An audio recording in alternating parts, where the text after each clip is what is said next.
Hi guys, good morning.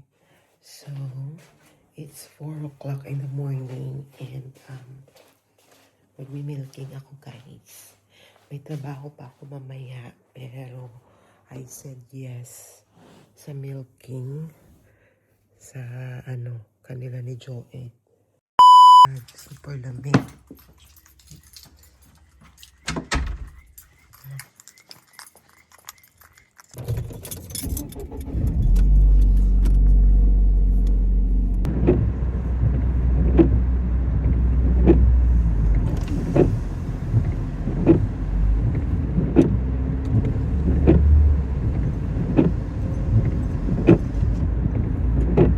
Turn right onto Wickens Avenue.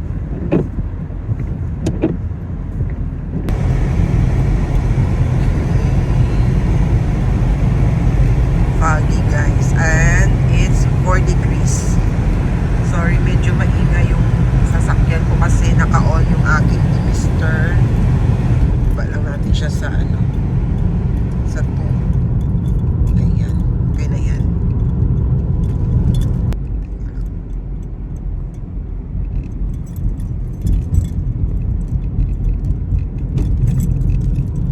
Dito na tayo guys sa farm. In a quarter mile, bear left. Then the destination is on your right. Alright. Dito na ako guys sa farm. 4:20. Wala pa yung mga baka dito guys. So, magsusuot na ako ng raincoat ko.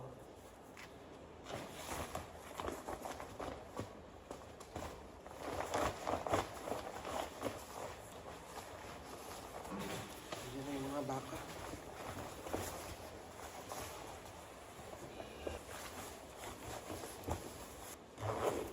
Andiyan na yung mga baka. Siya pa lang. Nag-on-start na sila parating. Basain ko lang yung platform and then check ko lang yung VAT.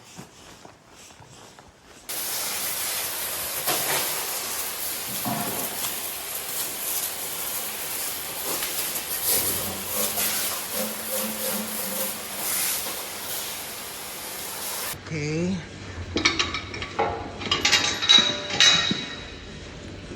Alright, let's go.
Guys, tingnan nyo yan, oh.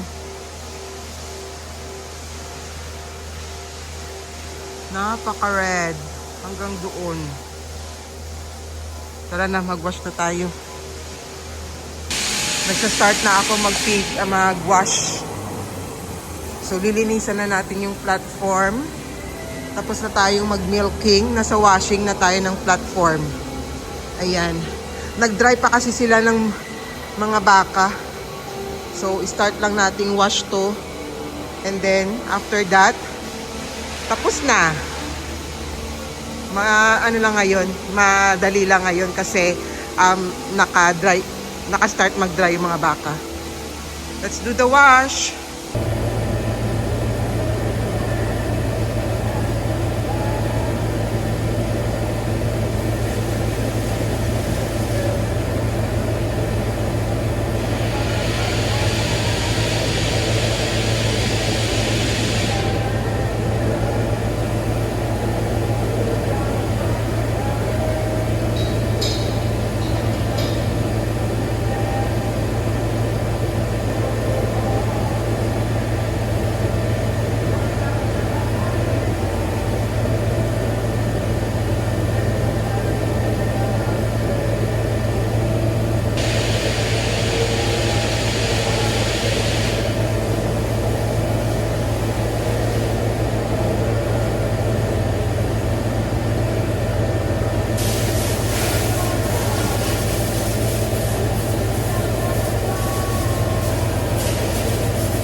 Hi guys, good morning again. So here's my labubu.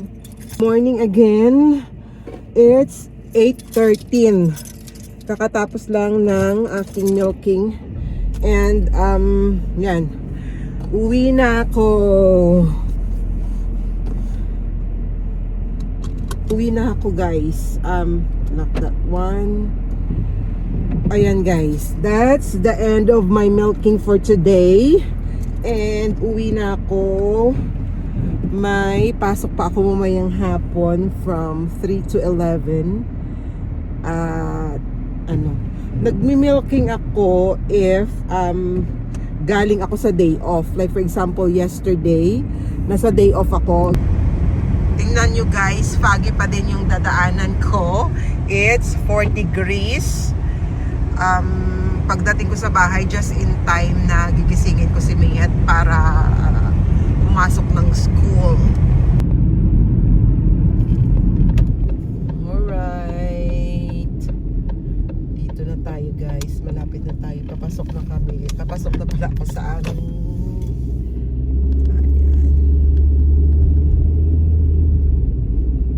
Marami nang nagpapabuild dito. Alam mo yun, nung nagsa-start pa kaming tumira dito, ilan-ilan lang talaga yung mga bahay dito. Ngayon, nagsa-start na talagang mag-build. Marami ng bahay, marami ng bagong bahay na ngayon, pinapagawa.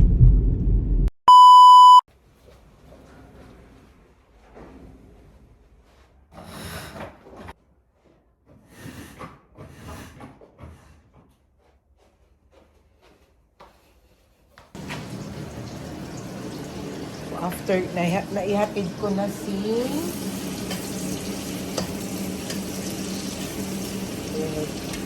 ko lang, ikaka-video ko yung mga isda na ayan. Tapos meron akong salmon dito. Ipa-fry ko rin yan kasi matagal na yan sa ref. Ilang araw na siya, mga 2 araw na. So, need na siyang i-fry or else yan.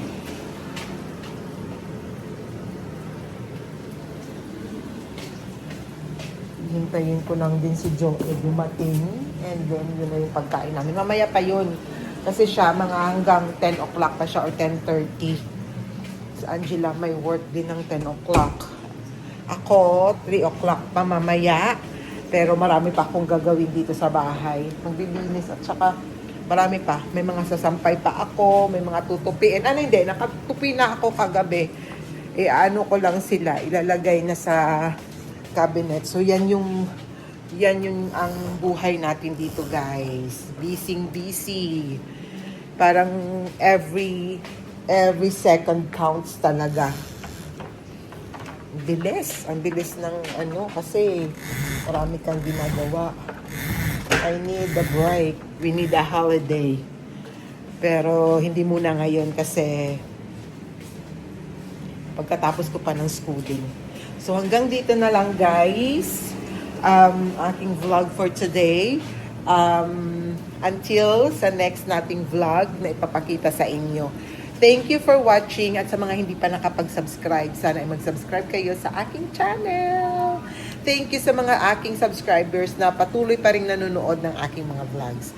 So hanggang sa susunod, bye-bye!